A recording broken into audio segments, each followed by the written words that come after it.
What is up, YouTube? In today's video, I am going to teach you how you can get your images from looking like this to looking a little more like this, all within Adobe Lightroom. So let's not waste any time and jump right in. Now, whenever I'm starting to edit an image, I first of all like to take a minute beforehand to assess what it actually is that I have in front of me.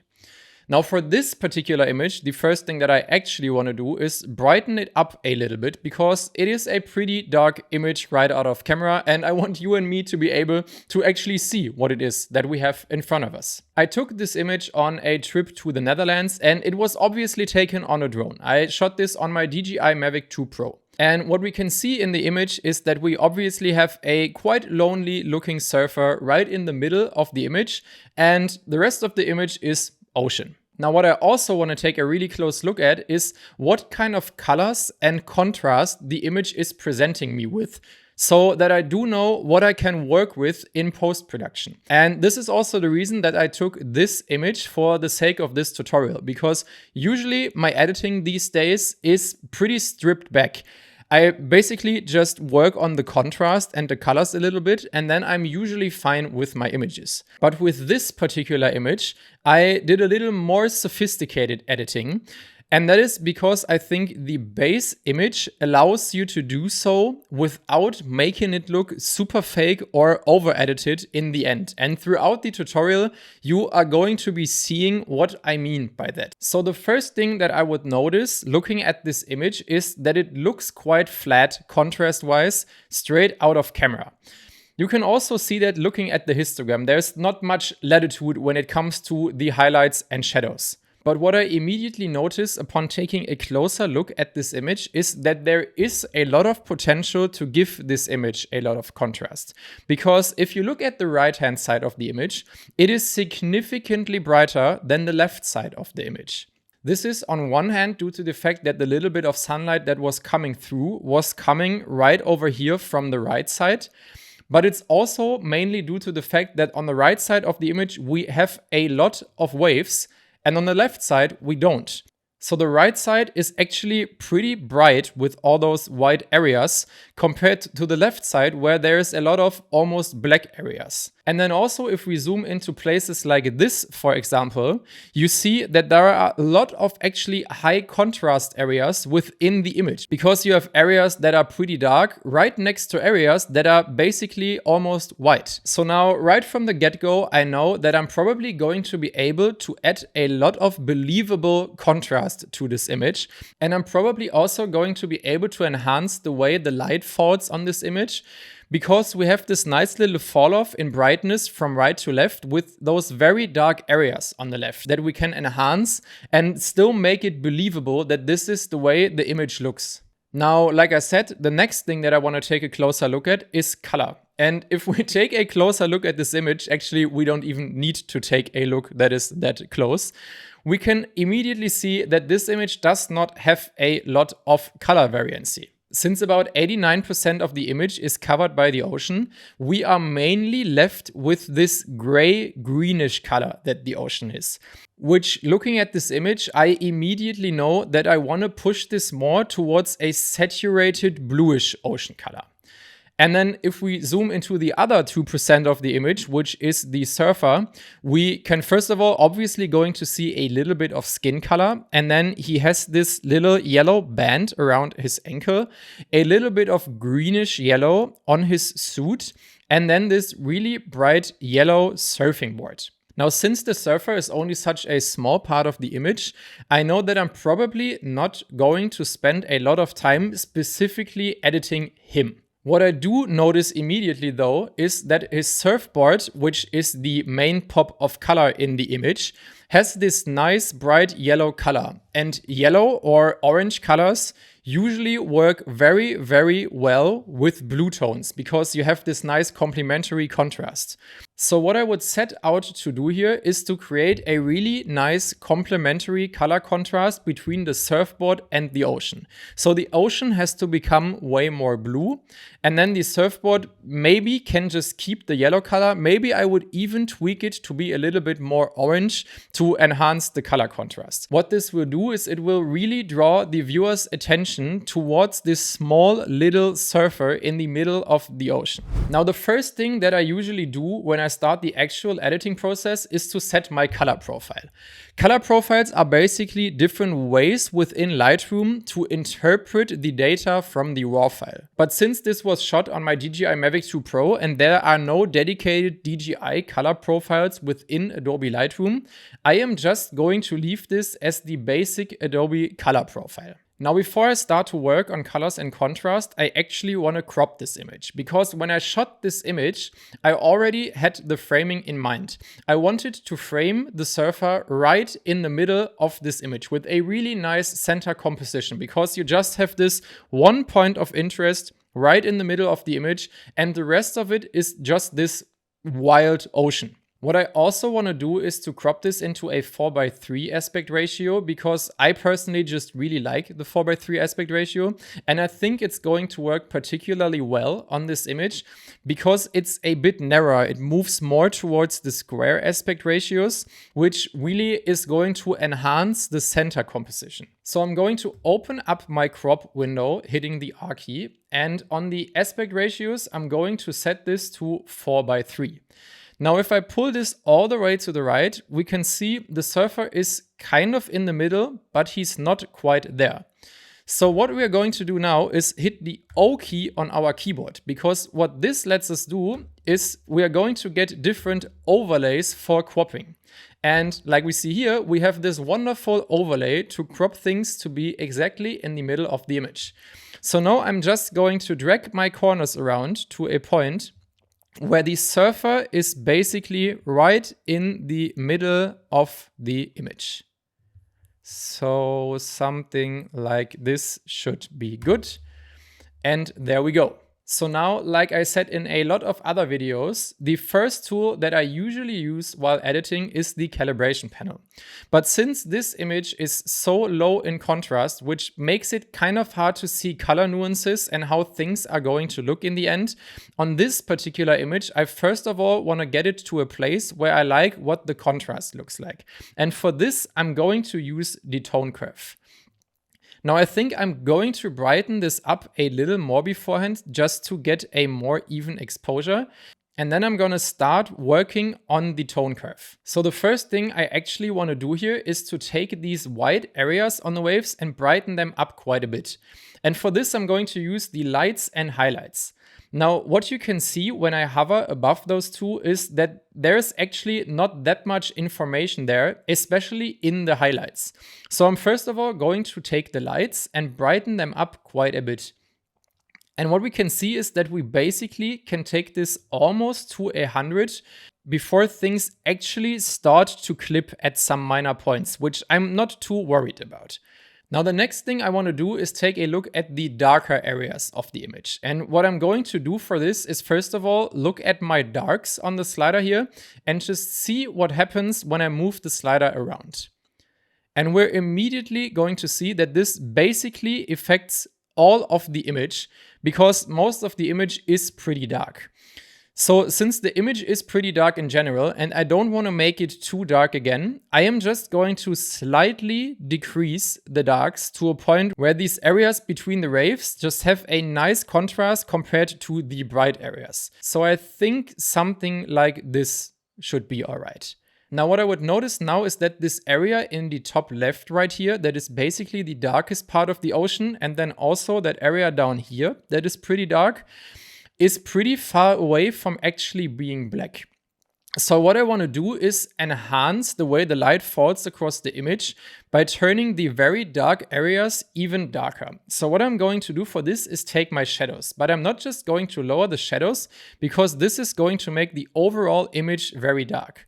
What I want to do is take this slider up here, which basically selects the range where the shadows are affected. And I want to drag this almost all the way down to here, where it just hits a little bit of the histogram. And now if I turn the shadows down, you can see that it only really affects the dark areas of the image. And for my liking, it still affects a bit too much of the areas here in the middle. So I'm going to drag this down even further. And when I do this, you can see that the areas in the middle especially are getting a bit more brightened up again because they are not affected by the shadow slider. So now I'm going to be taking this a little bit further down even. And I think this looks nice for now. Now, if we hit a before and after, we can already see how much difference we made just by adding contrast to the image. So now what I want to do is go back up where I have my calibration panel and start working on the colors. And the first thing I want to do here is start with the blue primary because this usually has the most effect on the image.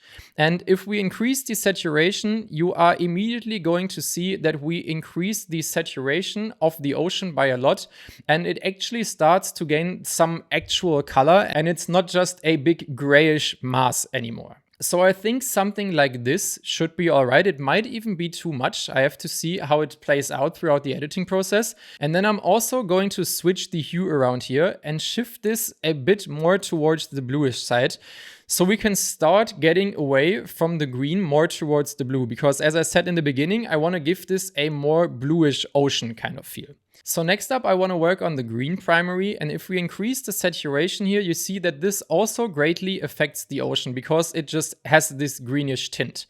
However, in my opinion, this already makes it look a bit too saturated and fake because it also starts to give a lot of saturation to some parts of the waves here, which makes them not have this clean white anymore.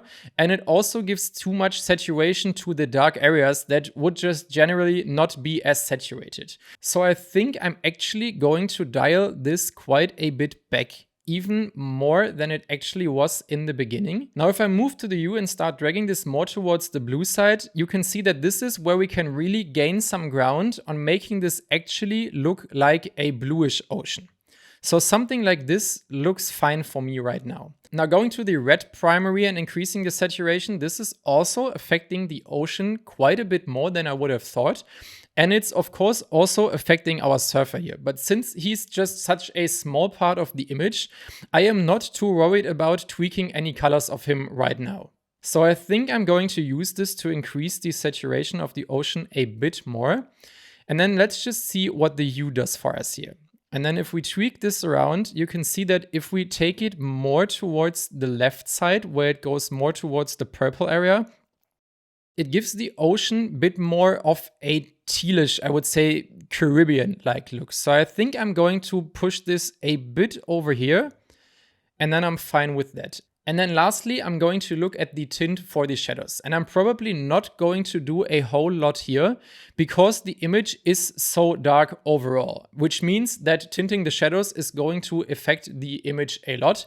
And if you tint the shadows too much, it's just not going to be a believable look anymore, because if your blacks are not black and your whites are not white, people will think that your image looks unnatural. So you always have to be careful with tinting your shadows. But for this image, I think pushing it a bit more towards the green also help us to achieve this more ocean-like color. So I think I'm going to just give this a -1, just a minor difference, but these are all just small steps into getting us to a point where the image looks exactly like how we want it to look.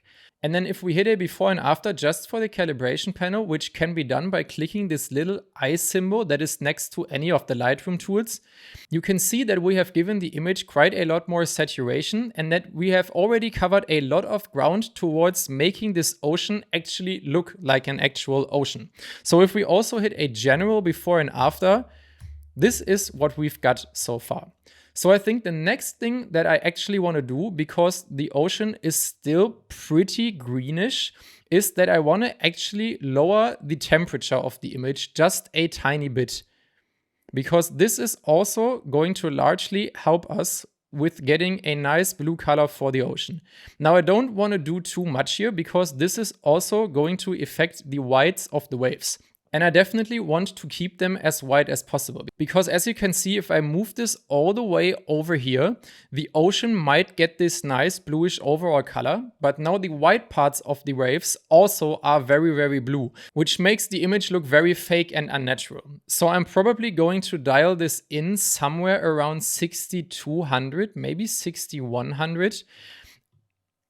And this is also just going to be a very, very minor difference.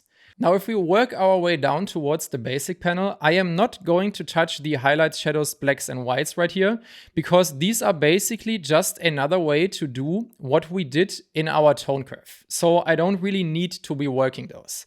The next thing I want to do is texture and clarity. Now for texture, I usually keep this right around 20 for almost all of my images, because I feel like that this is a value where it adds a lot of detail and sharpness to the image without it looking overly sharpened or fake. And for this image, you can immediately see that it does quite a lot, because if I zoom, for example, right in here and drag this around a bit more, you can see that it adds a whole lot of detail to all those little foamy areas across the ocean. So I'm going to keep this at 20. And then for clarity, this is an image where I would use the clarity slider. I'm usually not a big fan of the clarity slider. And in a lot of my images, I actually decrease the clarity quite a bit because I don't want them to be so overly sharp and detailed. But for this image, I think that the clarity slider can help us quite a lot in bringing out all those small little details, because there's so much detail in this image that if we improve the clarity, it just helps us to bring out all this little detail. And because of all those details and the contrast that we have between the bright areas and the dark areas of the waves and all those shapes that we have here, I think that adding clarity to this image does not look bad at all, because it's all very believable. There is a lot of contrast and detail in the image, so increasing the contrast and detail of the image with the use of clarity makes a lot of sense. So if we hit a before and after again, you can see that we have made a lot of progress on this image. Even if we zoom in and hit another before and after, you can see that we really have brought out a lot of detail in the image. We also brought out a lot more noise, but as I said in the beginning, we are going to take care of this in the end. So now that I'm happy with the overall contrast and color of the image, I want to get a little bit more into detail and work on specific colors. And for that, I'm going to go all the way down to the HSL or color mixer panel. Now, the first thing I want to do here is actually zoom into the surfer, because for my liking, his feet and his hands are a little bit too reddish and saturated. So much so that even if we are zoomed out and look at the entirety of the image, his feet and hand just look a little bit unnatural to me. Now, the reason this happened is because when we were working the calibration panel, we were, of course, affecting the entirety of the image. The reason that I said in the beginning that I'm not worried about affecting the surfer too much is that now with the HSL panel, I just can go in here and specifically tweak the colors on the surfer, because most of the colors that we see here, the yellow or orange and the reddish color of the skin, is not to be found anywhere else in the image. So if I switch the hues and saturations of this around, it is just going to affect the surfer, and I can easily correct what I did in the calibration panel. So I would first take the red hue slider and see how this affects his hands and his feet. And you can immediately see that we can bring his skin color from this overly saturated red more towards a normal orange color. But for my liking, this is still a little bit too saturated. So I'm going to switch to the saturation sliders and also dial the saturation of the reds down a bit. And now if we hit a before and after, you can see that we've switched from this deeply red, especially in the hand, to a more normal skin color. And if we zoom out, this looks quite good to me. The next thing I want to work on is the ocean. I don't want to work on the surfboard just yet, because I want to base the amount of tweaking that I do to the color of the surfboard off of what the surrounding ocean actually ends up looking like. So I'm going to switch back to the hue sliders, and I'm going to start off with the green slider and see how it affects the color of the ocean. And if I push this more towards the blue side, we are actually making really good progress towards giving the ocean a nice blue color. And I think something like this actually does look pretty nice. Now let's move to the aqua slider and see what this can do for us. And if I move this more towards blue, we can see that this really gets us to move away from this greenish tint in the ocean and actually get it towards a more bluish color. So I think something like this is going to be fine. And now lastly, I also want to look at the blue slider, but considering what the image looked like straight out of camera, I do not think that the blue slider is actually going to greatly affect the image. And if we move this around, you can see that it mainly affects the white parts of the waves, if you look closely. But this is actually a good thing because now I can use the blue slider to actually get the waves more back to a clean white color, which for me would be something like this. So if we hit a quick before and after on the HSL panel, this is the progress we've made so far. And I think this does look pretty good. So now I want to switch back to the saturation sliders and take a closer look at all of the sliders that I just used to switch the hue of the ocean. So I'm again going to start with the green slider and just see what happens when I drag the saturation around. And just like the hue, this is greatly affecting all of the ocean. So I think I'm going to increase the saturation a little bit, but not too much, because if I increase it by a lot, you're again going to see that those dark areas in the ocean are also getting quite saturated, which just makes it look unbelievable and fake. So I think I'm going to just push this slightly, maybe to plus 14 or 20, and then move to the aqua slider. Now, when I start working the aqua slider, I can immediately see that I'm greatly increasing the saturation on the white parts of the waves, because they of course also have quite a lot of blue tint. But this is something that I really don't want. So just like I used the blue hue slider, I think I'm going to use the aqua saturation slider to dial back the saturation on the white parts of the waves a bit. So I'm going to put this somewhere at like -10, just a slight bit, to keep these foamy parts of the waves at a nice bright white color. And then I'm also going to take a look at the blue slider again, and this is probably not going to do a whole lot, but just like the hue slider, this is also affecting the waves quite a bit. So I think I'm also going to dial this down to something like -30. And now we have really nice white foamy areas on the waves, while the rest of the water is quite saturated. And then if we hit a before and after again, this is what the image looks like right now. Now, looking at the overall image and where I've gotten with the edit so far, I think I want to tweak the color of the ocean just a bit more. And to specifically target and edit the color of the ocean, I am now going to use the point color tool, which is right next to the mixer tool. What we're going to do here is click on this little eyedropper symbol and then just take a sample of the ocean. Now, since this image is basically 89% ocean and it's all across the same color range, this is going to select all of the ocean no matter where I'm actually clicking. And if we go down here to visualize range, the image is actually going to show us what kind of color we have selected right now. If we zoom into the surfer, for example, we can see that the surfboard and his skin color are completely white or grayed out, because they are not a part of the selection, since colors like red and orange are pretty far away from those greenish blue colors. But we can also see that our waves are perfectly white, because the selection just selected the parts of the sea that I actually want to work on. And if I drag the range around, you can actually see if I up this too much, it starts selecting a little bit of the corners right around the waves. And then if I drag it all the way down, you can see that it's basically not affecting the white areas at all. However, I don't want to set this to 0. I also want to set this to something like 20 or 30, because there are some sort of transitional areas where it transitions from the ocean to the waves. And it makes sense that these areas are selected and also have this sort of greenish blue color. So a value like 30 should put me in a really nice selection range. So now I want to start working on the hue shift and again bring this more towards blue. And I think that this is more so the area where I actually want to be with the color of the ocean. Next up, I also want to have a look at the saturation shift, and I think I just want to increase the saturation just ever so slightly more, something like this.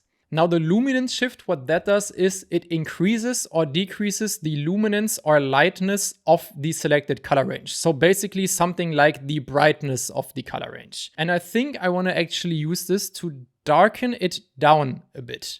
Something like this.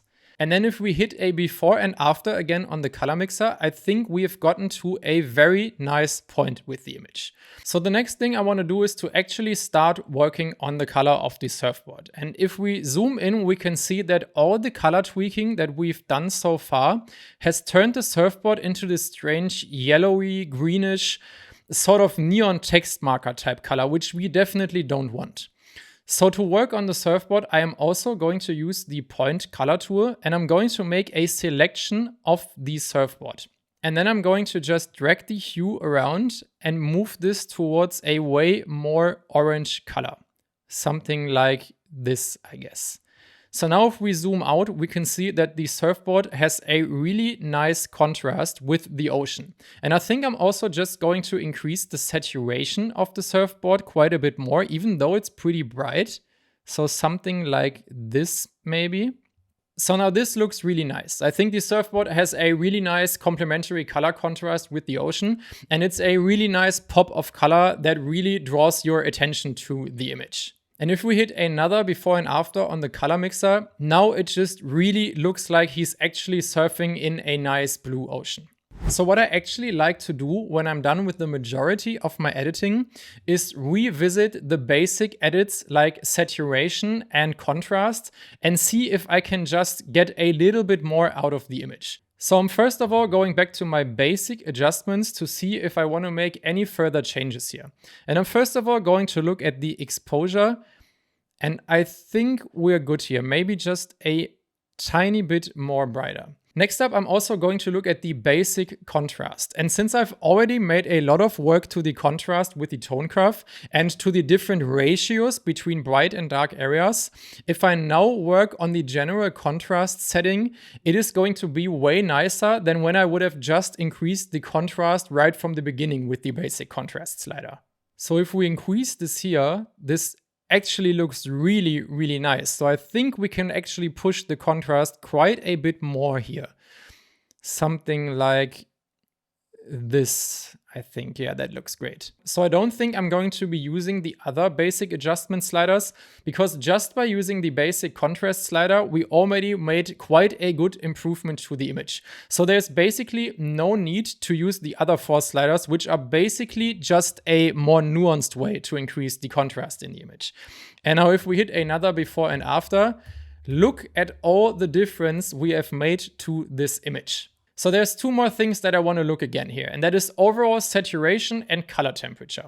So first of all, I'm going to go back to the temperature slider, and I think I want to make this just a little bit cooler, something like this. And then I also want to take a look at the overall saturation, because I feel like the ocean water could be a little bit more saturated, especially if you compare it to the surfboard. So for that, I'm first of all going to take a look at the vibrance slider. And by increasing that, I do not actually think that it does us a favor, so we're not going to use this. So instead, I'm going to go up to the blue primary again and increase the saturation there. And I think this works a lot better, and something like this is fine. Now I'm also going to take a look at the hue again, just to see where it gets me.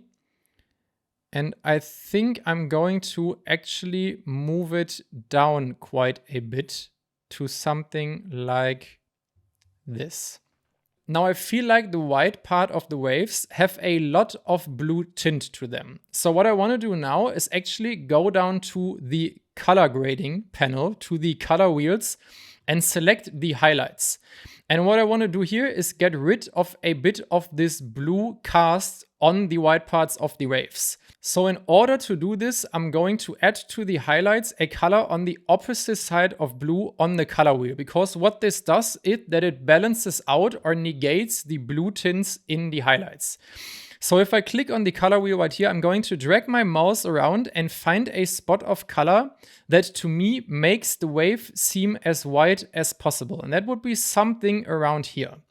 And now what I'm going to do is I'm going to decrease the saturation completely so I see my starting point, and then just slightly go up in saturation to a point where I feel like the waves are actually a true white again. And that would be something like here. So let's hit a before and after on this. And yeah, we made a lot of progress here. And I think now the white parts of the waves actually look like they are a true white again. So now I'm actually pretty satisfied with the way this image looks. And if we hit another complete before and after, just look at all the difference we made to this image and what kind of contrast, color, and detail we were able to bring out of this raw file. Now, the last thing I want to work on is masking, because like I said in the beginning, this image gives us a lot of potential to enhance the way that the light was falling across this image. So I'm going to open up the mask window in the top right corner, and the first thing I want to set is a linear gradient to enhance the light fall off from right to left on the image, so from brightness to darkness. So I'm going to select the linear gradient and just drag it from the right side of the image almost all the way across the image. And what I'm going to do here is just slightly increase the exposure, not a whole lot. And if we go and turn this on and off, you can see how this just makes it look like there would be a little more light coming from the right side of the image. The next thing I want to do is add another linear gradient in the top left corner. And I'm going to start dragging this right around here because I want all of the dark area up here to get all the same amount of darkening. So I'm going to start the gradient right here so that it just starts falling off right where I clicked. And I'm going to drag this quite a bit into the image and then just lower the exposure a bit. And also lower the blacks, so it really affects just the darkest darks in that area. So something like this, I would say. And then if we turn this back on and off, you can see, even though we did not add any extra light or exposure or something like this to the image, by darkening this area quite a bit, it's just a further enhancement to the direction of the light in the image. Now I think I'm also going to take a third linear gradient right at the bottom here and also darken this area down a little bit, just like we did in the top left corner. So something like this. I think I'm going to drag this out a little bit more so it feathers more nicely. Yeah, this looks great. And then the last thing I want to do is a radial gradient. And the reason I want to do this is because if you look at the image, it's basically dark all around the edges, except for here to the right side where light was coming from. But it's also quite dark right here in the top hand corner. Now, the first linear gradient that we set also affected this area, which is not too bad. But now, since we've darkened down basically all the edges of the image around here, I want to increase the exposure of this part of the image just a teeny tiny bit more so that it even more looks like there was some nice light coming from the right side of the image and kind of enhance this like corridor of brightness that falls all the way through the image from right to left. So I'm going to add a radial gradient and I'm going to make this very, very oval shaped and very big so it has a nice fall off. And then I'm going to just drag this to the right side and I'm going to narrow this down quite a bit so that it basically just affects the middle part right here and falls all the way across to the middle of the image. So something like this. And I think I'm also going to angle it a bit. And the only thing I want to make sure is that the center part of the radial gradient, which is going to be the most intense because it's going to fall off to the side of the gradient, is going to be right at the edge of the image, because otherwise it is going to be brighter at somewhere like here than it is right here. And that is not going to make any sense if we want to mimic the light that was actually there. So I'm going to drag it right to the edge, and then I'm going to increase the exposure also just a bit. So something like this. I think I'm actually going to drag the highlights down a bit because they start clipping, and then increase the exposure just a bit more. And I think I actually want to drag this out even further. So something like this. And now let's have a look at what we've done here. And I think this looks really great. I think it might be a tiny bit too bright. So let's dial this down just a tiny bit. And there we go. And if we hit a before and after on all the masks we've just added, look at the difference. just by setting 4 simple masks, we've basically enhanced the lighting situation that the image has given us by 1,000,000. And in my opinion, this still looks very believable. This doesn't look overly fake or edited, especially if you don't know what the before image looks like. And that is what I meant in the beginning by taking time to assess what you actually have in front of you and what the image is giving you. Because all of that contrast and light fall off, with the image being way brighter on the right side and then having the dark areas in the left of the image and at the bottom, it was already there. All I did was go in and enhance it ever so slightly so that in the end we are left with something like this, while we started with something like this. So now the last thing that we have to do is take care of the noise issue. And for that, we are going to go all the way down to detail and we are going to click Denoise. And what this does is Lightroom is now going to utilize one of its new AI features to actually give us a new denoised copy of our image. Now, after clicking, we are going to get a pop-up window with a preview of our image. And if you click the preview at any given area, you are going to get this large zoom into the image so you can actually view the details and, for that matter, the noise. You can also drag this around and look for an area where there's a lot of noise or that you want to particularly look at while enhancing the image. And now, for the sake of this video, we are only going to take a look at the denoise option. So don't worry about the other options that you have down here. Now, with the denoise option selected, you are probably already going to have some amount of denoising applied to the image. But what I like to do every time it comes to things like details and sharpening images, I first of all like to dial the amount completely back to see what I'm working with and where the starting point is. And then I'm slowly going to increase the slider to a point where I think it looks good. I also like to go a bit overboard and then dial it slightly back to where the noise just starts coming back in. So for this image, I think something like 25 is going to be all right. And then if you want to have a before and after to see how far you've gone, you can just click and hold the image and it is going to show you a before of the image. And then if you let go, it is going to show you the denoised version. And just look at how much difference we're actually making here. So I'm going to click on Enhance, and now it's going to take the Lightroom AI a moment to actually generate a new denoised DNG file. And this file is still going to have all of the edits we make before. So those don't get lost in the process, and even after denoising, you could still make further adjustments to your image if you, for example, decide that you still want to work on the colors just a little bit more. So this is it. This is our final image. This is the before. And this is the after. I hope this video was helpful and that you learned something. If so, you might want to consider subscribing to my channel. I would really, really appreciate it. Now go tell somebody you love them and see you in the next one.